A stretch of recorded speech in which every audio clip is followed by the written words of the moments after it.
This is the worst military aggression in Europe for decades.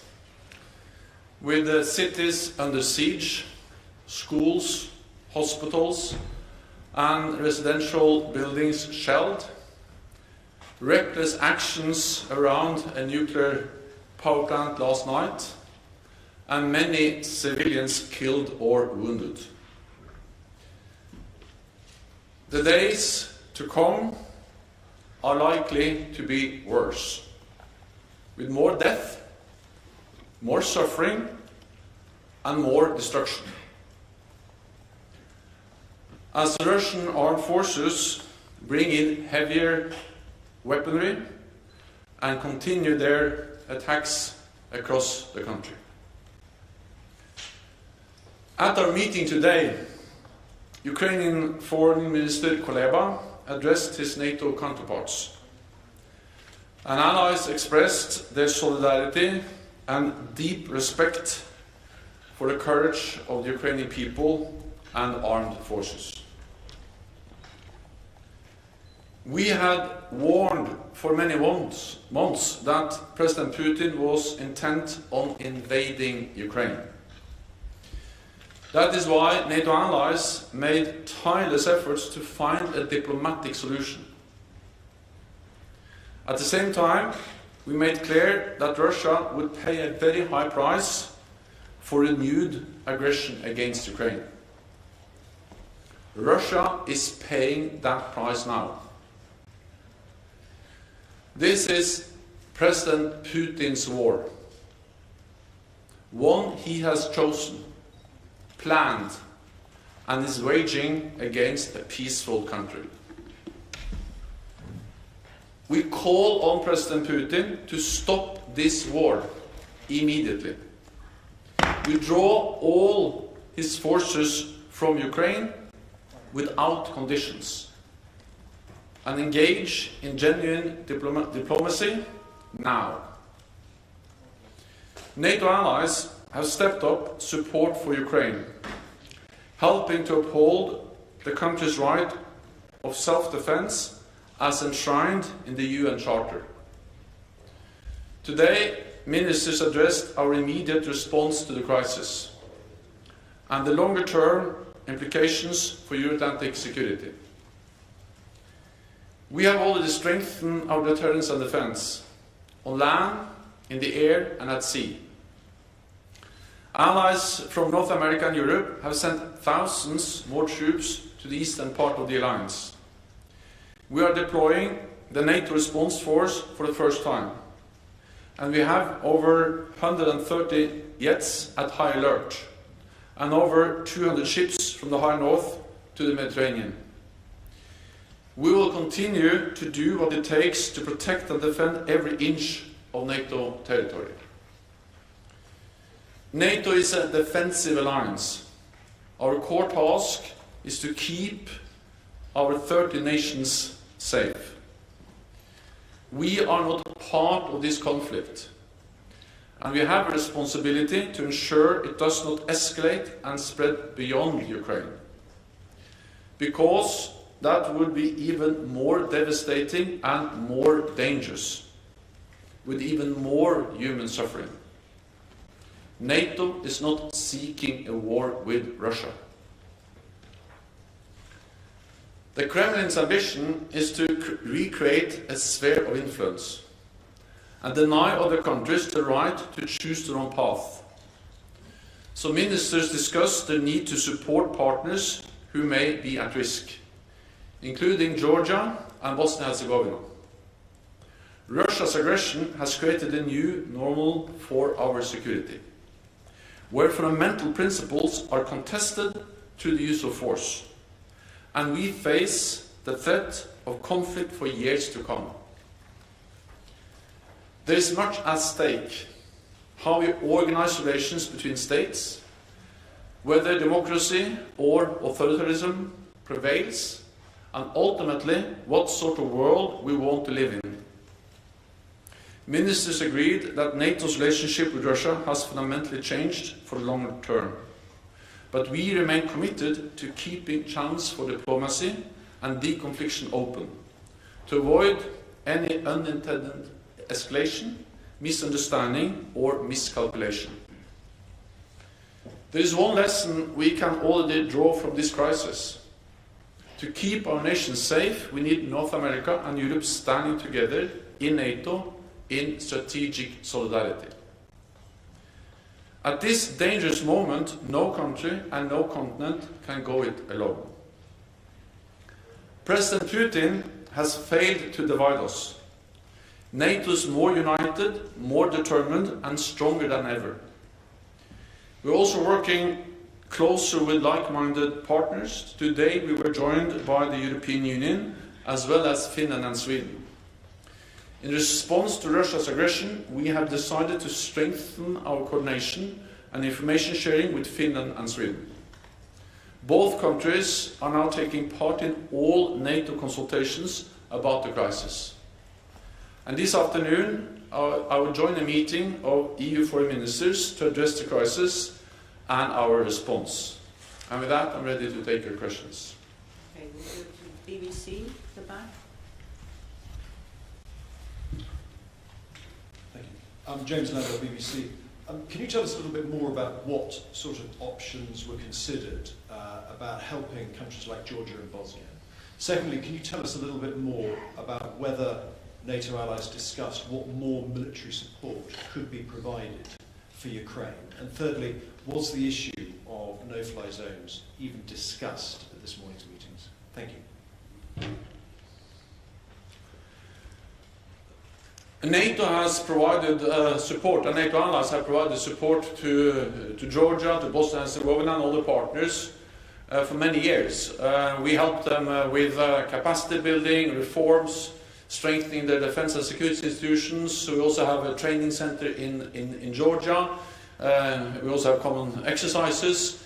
And of course we have different kinds of activities with different countries, different partners. We didn't make any final decisions, but it's a broad agreement that we need to do more to support these countries.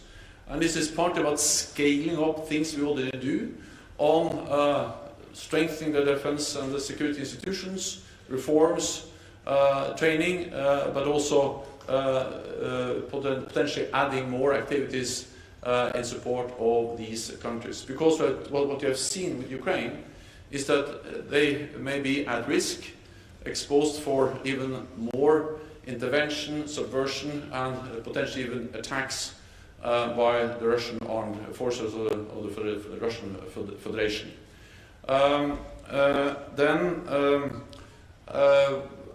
NATO allies provide support to Ukraine. I think we have to remember that allies have provided support to Ukraine for many years, and now they're stepping up different types of Ukraine of support, and this is crucial in this critical time for Ukraine. On a no-fly zone, it was mentioned at the same time.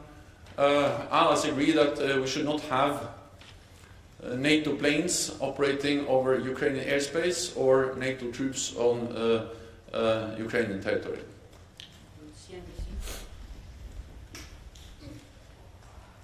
Thank you, Secretary General Steve Sedgwick, CNBC.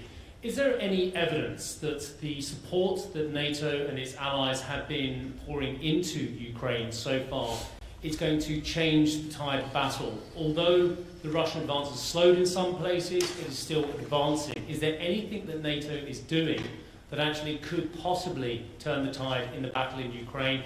And secondly, if I may, sir, have the events around the nuclear facility, the nuclear plant in Ukraine, and the ramifications from that changed the mindset of NATO at all? I just wondered what the conclusion was in the meeting about that.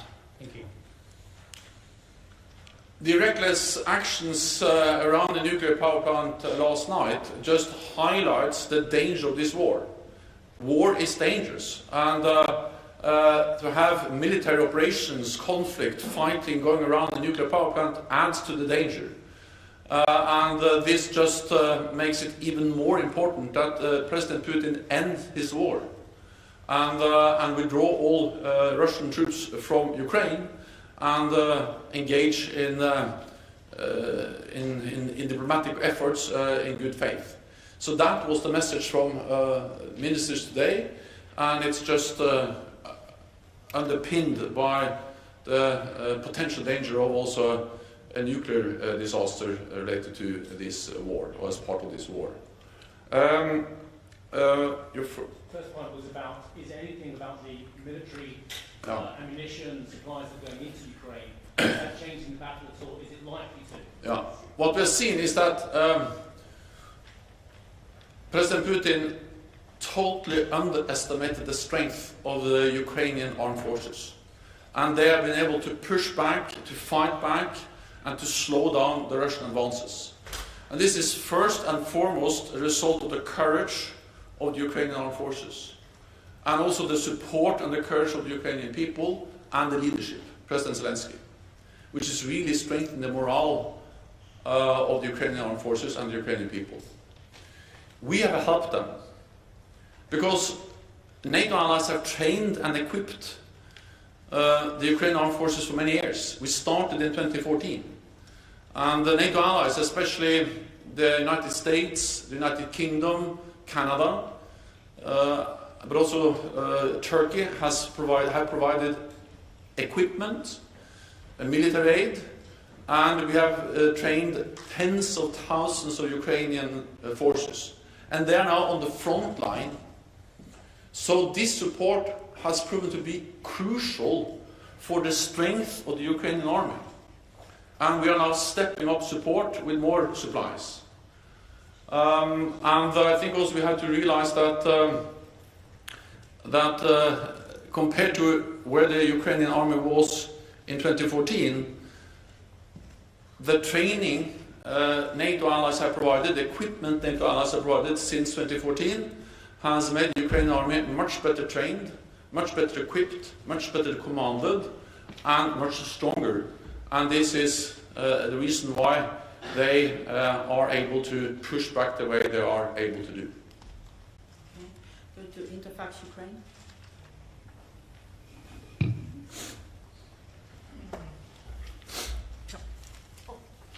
Thank you, Alan. I have follow-up question on my colleague from BBC. Secretary General, even General Breedlove, former SACEUR, expressed an opinion that NATO and US have to provide, as soon as possible, help to Ukraine and to close partially with humanitarian purpose only sky in Ukraine. All Ukrainians are begging for this. Do you think at some point allies can review this position?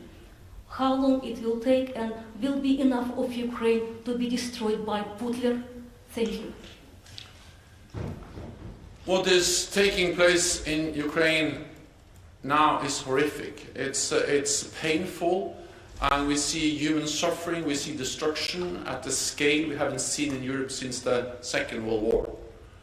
And I would like to commend the courage of the Ukrainian people standing up against the Russian invasion, standing up against Putin's forces. And that's also the reason why we are stepping up our support, and also why NATO allies have implemented the most severe sanctions ever, and also why we are mobilizing support from the whole world in condemning and calling on Russia and President Putin to end this war.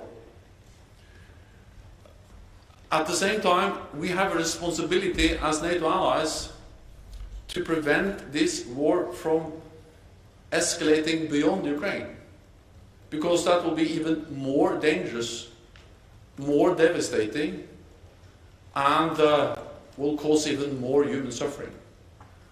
So we have made it clear that we are not going to move into Ukraine, neither on the ground or in the Ukrainian airspace. And of course the only way to implement a no-fly zone is to send NATO planes, fighter planes, into Ukrainian airspace, and then impose that no-fly zone by shooting down Russian planes. And our assessment is that we understand the desperation, but we also believe that if we did that, we'll end up with something that could end in a full-fledged war in Europe, involving many more countries. and causing much more human suffering. So that's the reason why we make this painful decision to impose heavy sanctions, provide significant support, stepping up support, but at the same time not involving NATO and NATO forces directly in the conflict in Ukraine, neither on ground or in the airspace. Spiegel. Markus Becker with Der Spiegel.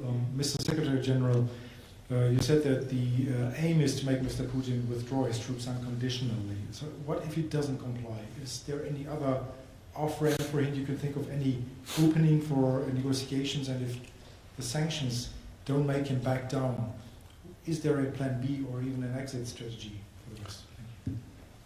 So we are imposing severe costs on Russia, as we warned. We told him, President Putin, that if he invades Ukraine once again, there will be significant costs for him to pay. And that's exactly what we're doing now with unprecedented sanctions. Of course, these will also have long-term effects, and they are working also over time. Then allies are providing support, humanitarian support, financial support, but also military support to Ukraine, helping them to withstand the Russian invasion. And then, of course, together with the whole world, the UN General Assembly, we are also calling on Russia to engage in diplomatic efforts, to see if there are any political off-ramps, a way out. But then Russia has to sit down in genuine diplomatic efforts to find a solution. So far they have not been willing to do so. A minimum should be to find agreements on a humanitarian corridor or humanitarian corridors to get civilians out and humanitarian aid in. I hope that at least that could be a first step, and I welcome all efforts to try to find some kind of agreement on humanitarian support. Polish TV. Dominika Jasic, let me go back to rumors from a few days ago about Poland and Bulgaria. It was rumors in media that Poland and Bulgaria gave some military fighter jets to Ukraine and allows Ukraine to use the military airport. Could you comment this, and could you also comment the remarks of Latvian Minister of Foreign Affairs, who told for the BBC that NATO should consider all options? Thank you. We had a meeting of NATO foreign ministers today, and I had the NATO summit on Friday. And in both those meetings, I have clearly stated that we should support Ukraine. We should continue to provide, also NATO allies should continue to provide military support to Ukraine, different types of support. But we will not be part of the conflict. And that is the NATO position, and I convey that message because I strongly believe that if NATO become directly involved in the conflict, we will see more human suffering, more civilians killed. And that's the reason why we need to step up support, impose heavy sanctions, call for Russia to engage in a political solution, but not involve NATO. Our main responsibility, our core task, is to protect and defend 1 billion people living in 30 allied countries. We are doing that by increasing the presence of NATO forces in the eastern part of the alliance, deploying for the first time the NATO response force, but we are not going to be part of the conflict with Russia in Ukraine. Well, I met President Duda recently. We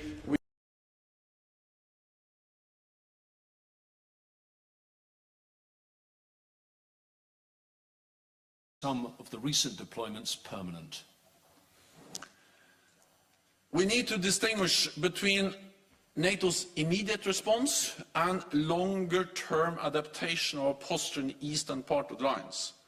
When it comes to the immediate response, we have already significantly increased our presence. We're now over 200 ships from the high north to the Mediterranean, 130 planes on high alert, and thousands of more troops. I recently visited NATO troops, US troops, German troops and other troops in Romania. I met them in Estonia and also in Poland. So this is the immediate response, and we will do what it takes to defend and protect all allies, and if needed, we will further increase that presence. But at the same time, we started at the meeting today, the discussion about the more longer-term changes to our presence, posture, deterrence and defense throughout the alliance, but especially in the eastern part. And today we have some presence in the eastern allied countries. We have the battle groups in the Baltic countries and Poland. We have some presence also in Romania and in the southeast. We are now seriously considering a significant increase of that presence, both with more troops, with more air defense, with deterrence by defense, through defense, not only by sending a message of NATO presence. So this is, as some ministers formulated it today, it's about the difference between deterrence by presence or the deterrence by defense. We have started that discussion. We will have a defense ministerial meeting on the 16th of March. There I expect more details. We also will of course base our decisions on advice from our military commanders, and then we will take the necessary decisions. But we have some time, well, not a lot of time, but some time to take that more long-term decision, because we have already implemented immediate responses by a significant increase in the eastern part of the alliance. Ukrainian National Agency. Thanks. Dmitry Shkurko, National News Agency of Ukraine. It is understandable that there will be no NATO planes and pilots in Ukraine, but it was recently sounded the request from the President of Ukraine about some kind of selling or maybe transferring the planes to the Ukrainian armed forces. Maybe it could be done in the framework of the general technical assistance from the Russian side. And the second question, if I may, as right now we have absolutely discriminate shelling of Ukrainian cities, including the restricted weaponry, like, for example, vacuum bombs. It is deployed in living areas. So that can we count on NATO in collecting at least information concerning the Russian crimes in Ukraine going on right now? Thanks. The Russian invasion of Ukraine is a blatant violation of international law. And we have seen the use of cluster bombs. We have seen reports of the use of other types of weapons which will be in violation of international law. And of course NATO and NATO allies and partners are collecting information and monitoring very closely what is going on in Ukraine. I would also welcome the decision by the International Criminal Court to open an investigation into this, because we have to make sure that President Putin and the President of Belarus are held accountable for what they do. This is brutality, this is inhumane, and this is violating international law, and we also may have to make sure that the International Criminal Court really looks into this, and that's the reason why I welcome the decision by the International Criminal Court. Oh, sorry, I didn't. Well, NATO allies provide different types of military support. I will not go into the details about that support, but allies provide many types of support. It's publicly known also that allies have provided anti-tank weapons, air defense missiles, and other types of support, but more details will not be given by me. Bloomberg. Natalia Drozdiak, thank you for the question. You mentioned the risk for Bosnia and Georgia. Are you seeing any concrete threat of invasion there? And what about Moldova? Is there any increased risk in Moldova? Thank you. All these are different countries, and of course they face different types of risks and challenges. but they have in common that we have seen Russia try to exercise their power to intimidate them, partly by subversion, interference in domestic political processes, or by military invasion. Georgia has been invaded by Russia, and Russian troops still, in reality, control parts of Georgia, Abkhazia and South Ossetia. In Moldova, in Transnistria, which is part of Moldova, there are Russian troops without the consent of the government in Moldova.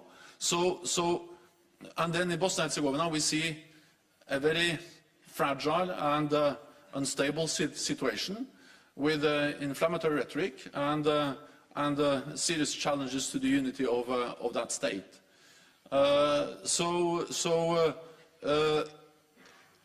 Even before the Russian invasion of Ukraine, these countries faced serious challenges, partly inflicted by or caused by Russia, but the risk has increased, and therefore we need to step up our support, and we need a serious discussion as NATO on what we can do to strengthen them in the face of Russian threats.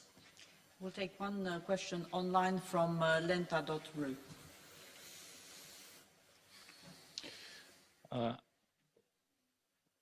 Dmitry Sotok, Lenta.ru, Russian online media. Previously, NATO representatives stated that the alliance is ready to discuss strategic stability issues with Russia. However, the issue of mutual arms control remains an important priority. The problem has not gone away. The level of global tensions has increased after the Russian military command has transferred Russian strategic missile forces to high alert mode. The question is NATO planning any discussions in a foreseeable future on this issue? And why hasn't the alliance provided Ukraine with modern weapons, which the Ukrainian authorities have been asking for? Thank you. Well, first, as I said, NATO allies have provided Ukraine with weapons, especially since 2014. And NATO allies have trained tens of thousands of Ukrainian soldiers who are now on the front line. So we have helped them in standing up against Ukraine, and without that support, without the equipment, without the training, the Ukrainian armed forces would have been much less capable of standing up against the Russian invasion. The courage of the Ukrainian armed forces is, of course, the most important factor here, but the training and equipment has been of vital importance. And this, of course, also includes modern systems. Then on strategic issues, well, we reached out to Ukraine. We reached out to Russia before the invasion, because we warned, we had intelligence predicting what is happening now. I think we need to understand that actually for many months, NATO allies, NATO has been warning about that Russia was building up gradually more and more troops and planning an invasion of Ukraine. But as we saw that build up, we intensified our efforts to engage Russia in some kind of meaningful political diplomatic dialogue to prevent this invasion. President Putin decided not to find a political solution, but to invade, to use military force. We are, of course, always in favor of a political solution. But now we face a Russia which is using military force to try to destroy an independent sovereign nation in Europe. The United States and Russia agreed recently to extend the New START agreement, limiting the number of nuclear warheads on long-range systems. We are, of course, we believe in arms control, but to have any meaningful strengthening of arms control architecture, we need a Russia which is not killing and fighting and invading, but a regime in Moscow which is actually seriously engaging in political efforts to reduce tensions and further strengthen arms control. Okay, we'll go with James for the last question. Yes, Brooks Skinner, James Defense. Sorry to hit you with another weapons question, but this really is the crucial issue right now.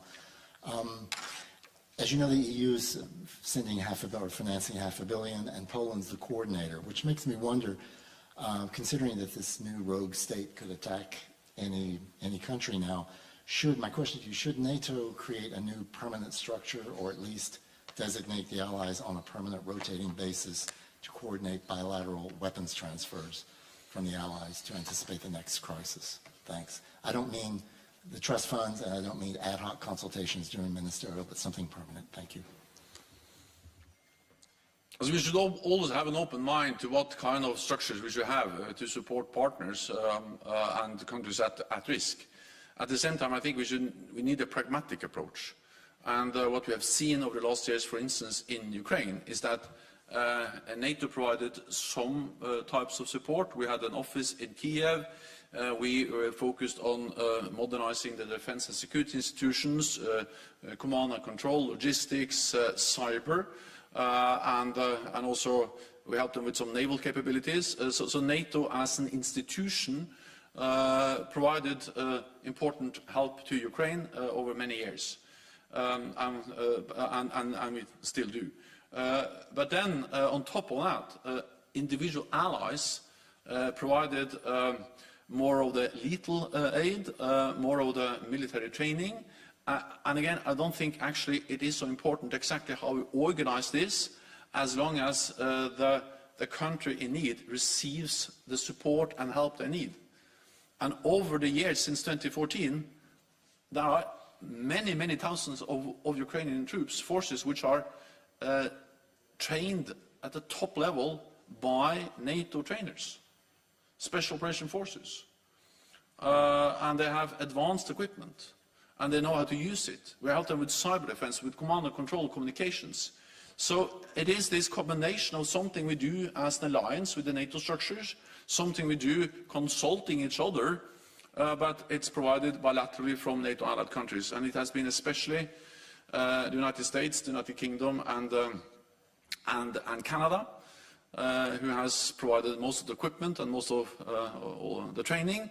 And then Turkey has provided some key capabilities, including drones, and also some of the Baltic states have provided some military support before the invasion. Then after the invasion, we have seen many more allies stepping up. So I don't know whether I really answer your question, but we should be pragmatic regarding exactly how we organize this, as long as NATO and NATO allies are able to provide support to allies, to partners in need. Thank you very much. This concludes this press conference. Thank you.